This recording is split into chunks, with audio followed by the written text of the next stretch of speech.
9 نومبر کا دن علامہ اقبال کا یوم پیدائش ہے۔ آج کا دن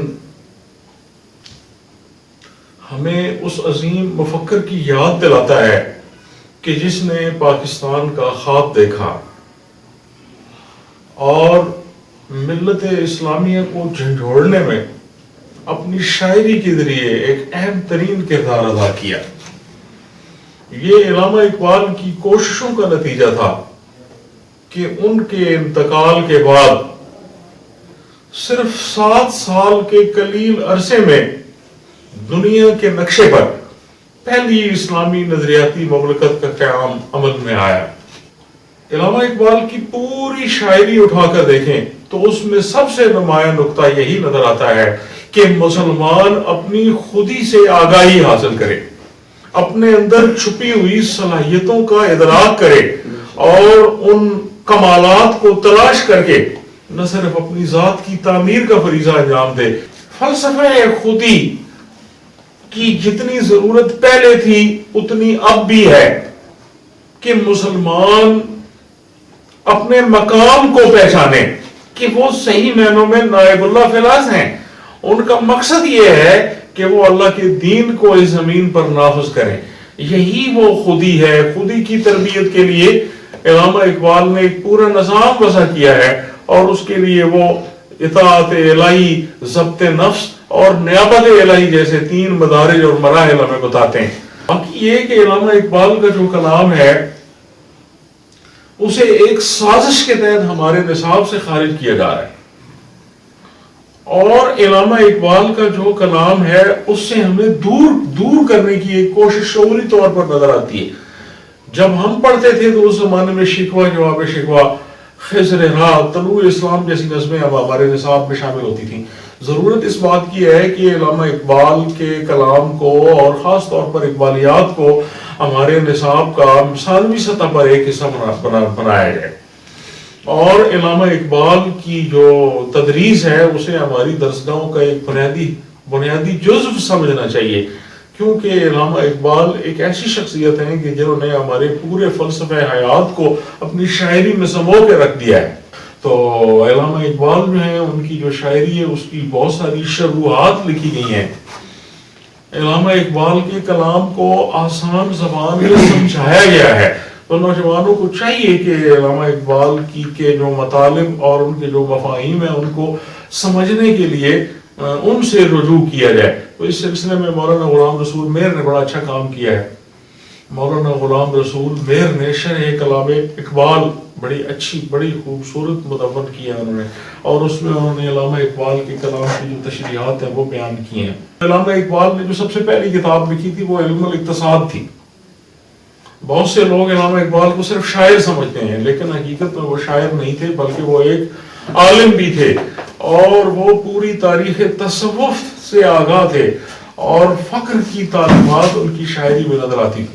علامہ اقبال کی جو شخصیت ہے اسے صرف شاعر کے تناظر میں دیکھنے کے علاوہ علامہ اقبال کو ایک پیام بر سمجھنا چاہیے، اور علامہ اقبال کی زندگی کا مشن یہ تھا کہ وہ مسلمانوں کو بیدار کریں۔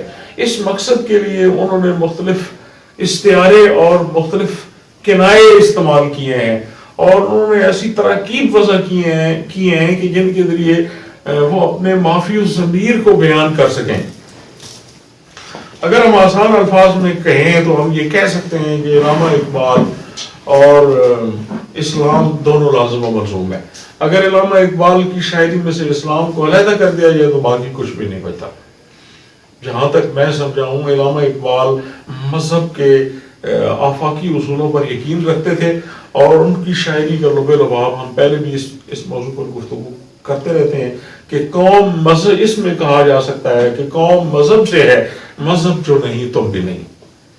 قوم مذہب سے ہے، مذہب جو نہیں تم بھی نہیں، جذبے باہم جو نہیں محفل انجم بھی نہیں۔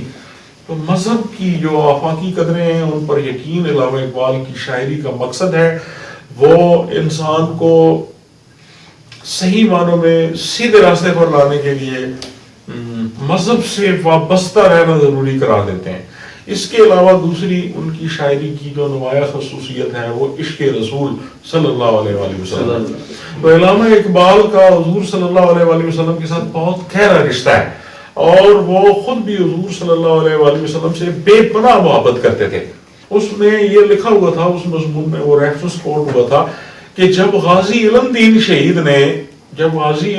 شہید نے بدنام زمانہ پبلشر کو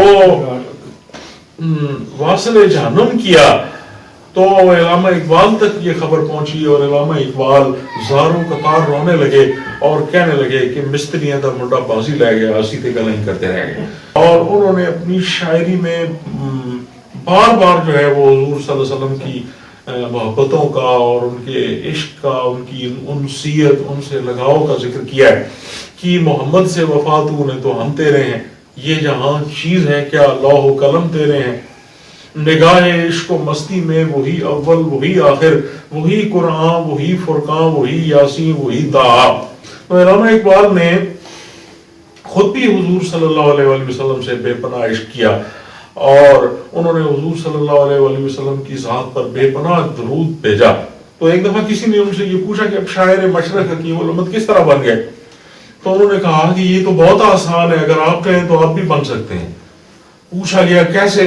تو انہوں نے کہا کہ میں نے حضور صلی اللہ علیہ وآلہ وسلم کی ذات پر گن کر 1 کروڑ دفعہ درود پڑھا ہے. مختلف روایات ملتی ہیں، لہذا اگر آپ چاہیں تو آپ بھی اس مقام پر فائز ہو سکتے ہیں. تو بارگاہ رسالت مآب صلی اللہ علیہ وآلہ وسلم سے ان کا تعلق بہت ہی گہرا تھا. تو میں ایک دفعہ ایک مضمون پڑھ رہا تھا، اس میں یہ ایک حوالہ موجود تھا کہ ایک دفعہ علامہ اقبال اپنے لاہور میں اپنے محلے میں مسجد میں نماز پڑھنے کے لیے گئے. تو نماز پڑھنے کے بعد وہاں بیٹھے ہوئے ہیں، تو ایک نوجوان مسجد کے اندر داخل ہوا اور اس نے علامہ اقبال کو دیکھا اور زاروں قطار رونے لگا، اور اس کے آنسو نہیں رکتے تھے. علامہ اقبال اٹھے، انہوں نے سمجھا شاید کوئی بے روزگار نوجوان ہے، اس کو میری کسی مدد کی ضرورت ہے، لہٰذا وہ اس کے پاس چلے گئے اور اس سے پوچھا کہ آپ کا کیا مسئلہ ہے، میں آپ کی کیا مدد کر سکتا ہوں.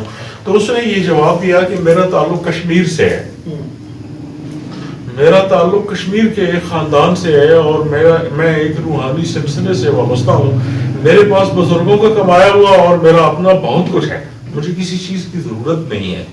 مجھے صرف ایک بات آپ کی تلاش میں لے آئیے، مجھے صرف ایک بات ہے کہ جو لے آئیے. تو آپ نے پوچھا کیا بات ہے؟ تو انہوں نے کہا کہ میں نے بحالت کشف حضور صلی اللہ علیہ وآلہ وسلم کی بارگاہ میں یہ دیکھا کہ حضور صلی اللہ علیہ وآلہ وسلم مصلی پر تشریف فرمائے اور نماز پڑھا رہے ہیں، اور اس کے پیچھے جماعت میں مختلف لوگ ہیں کہ حضور صلی اللہ علیہ وآلہ وسلم نے پیچھے مڑ کر دیکھا اور پوچھا کہ محمد اقبال نہیں آیا. تو میں نے یہ دیکھا کہ آپ اسی طرح اسی پوری شخصیت کے ساتھ مسجد میں داخل ہوتے ہیں اور آپ نماز میں شامل ہو جاتے ہیں. تو تب سے میرے دل میں یہ آرزو تھی کہ میں اس محمد اقبال کو دیکھوں کہ جس کا بارگاہ رسالت مآب صلی اللہ علیہ وآلہ وسلم میں انتظار ہو رہا تھا. تو آج جب میں نے آپ کو دیکھا تو میں اپنے جذبات پر قابو نہ پا سکا، اور یہ اس خوشی اور اس مسرت کے آنسو ہیں کہ جو آپ کو دیکھ کر میرے دل میں پیدا ہو رہی ہے. تو علامہ اقبال نوجوانوں سے بہت زیادہ امیدیں وابستہ کرتے تھے، اور خاص طور پر انہوں نے اپنی شاعری میں نوجوانوں کو عمل کا پیغام دیا ہے. تصور شاہین کی، پروفیسر صاحب بیٹھے ہوئے ہیں یہاں پہ، یہ تصور شاہین ان کی شاعری کا ایک بڑا ایک نقطہ ہے، اور یہ دراصل مسلم فخر کی علامت ہے، اور یہ مسلمان کے حقیقی امتیازی اوصاف کا مظہر ہے. اور اسی لیے وہ اس کو استعارہ بناتے ہیں، اور اس استعارے کو استعمال میں لاتے ہوئے وہ مسلمان نوجوانوں کے اندر وہ خوبیاں پیدا کرنا چاہتے ہیں کہ جو مسلم فخر کے علمبرداروں اور قرون اولیٰ کے مسلمانوں کے اندر موجود تھیں. اور اگر ہم ان خوبیوں کو میرا اصل قوم بھی اختیار کر لیں تو ہم دنیا میں اپنا کھویا ہوا وقار حاصل کر سکتے ہیں. تو اب یہ خوبیاں ہم ذرا تھوڑی سی دیکھ لیتے ہیں کہ اس میں شاہین کی جو خصوصیات ہیں ان میں ایک خوبی یہ ہے کہ شاہین تیز نگاہ ہے. شاہین آنے والے حالات کے بارے میں پہلے سے بھانپ لیتا ہے اور قدرت کی طرف سے اسے سوجھ بوجھ عطا ہوتی ہے. دوسری خوبی یہ ہے کہ شاہین بلند پرواز ہے. شاہین نچلی سطح پر نہیں اڑتا بلکہ ہمیشہ بلندی پر پرواز کرتا ہے. اس کے مقاصد جلیل ہوتے ہیں, اس کی نظر بلند منازل پر ہوتی ہے, اور وہ ایک منزل کے بعد دوسری, دوسری کے بعد تیسری, تیسری کے بعد چوتھی, لگاتار مختلف ترقیوں کے مدارج اور مراحل کو طے کرتا چلا جاتا ہے. شاہین چھینا چھپٹی سے کام نہیں لیتا.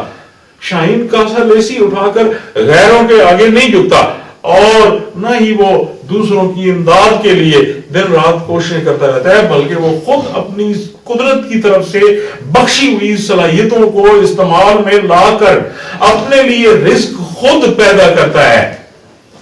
یہ ایک بڑی خوبی ہے کہ جو شاہین کے اندر موجود ہے. اور اس کے علاوہ اس کی جو ایک اور خوبی ہے, وہ خوبی ہے کہ وہ آشیانہ نہیں بناتا. وہ آشیانہ نہیں بناتا, کسی ایک کامیابی پر خوش نہیں ہوتا, بلکہ وہ زیادہ سے زیادہ بلندیوں کی طرف مائل پرواز رہتا ہے. اور علامہ یہی چاہتے ہیں کہ آج کے نوجوان اور خاص طور پر امت مسلمہ میں بھی یہ خوبیاں پیدا ہو جائیں. تو علامہ اقبال کے تصور شاہین کے چند اشعار جو میں آپ کے سامنے پیش کرنا چاہوں گا تاکہ اس تصور کو سمجھنے میں ہمیں مزید مدد ملے. تو علامہ فرماتے ہیں کہ وہ فریب خوردہ شاہین جو پلا ہو کرکسوں میں, وہ فریب خوردہ شاہین جو پلا ہو کرکسوں میں, اسے کیا خبر کہ کیا ہے رہو رسم شاہ بازی. وہ فریب خوردہ شاہین جو پلا ہو کرگسوں میں, اسے کیا خبر کہ کیا ہے رہو رسم شاہ بازی. پرواز ہے دونوں کی اسی ایک فضا میں, کرگس کا جہاں اور ہے شاہین کا جہاں اور ہوئی نہ زاغ میں پیدا بلند پروازی. ہوئی نہ زاغ میں پیدا بلند پروازی, خراب کر گئی شاہین بچے کو صحبت زاغ. ہوئی نہ زاغ میں پیدا بلند پروازی, خراب کر گئی شاہین بچے کو صحبت زاغ. اور پرندوں کی دنیا کا درویش ہوں میں کہ شاہین بناتا نہیں آشیانہ.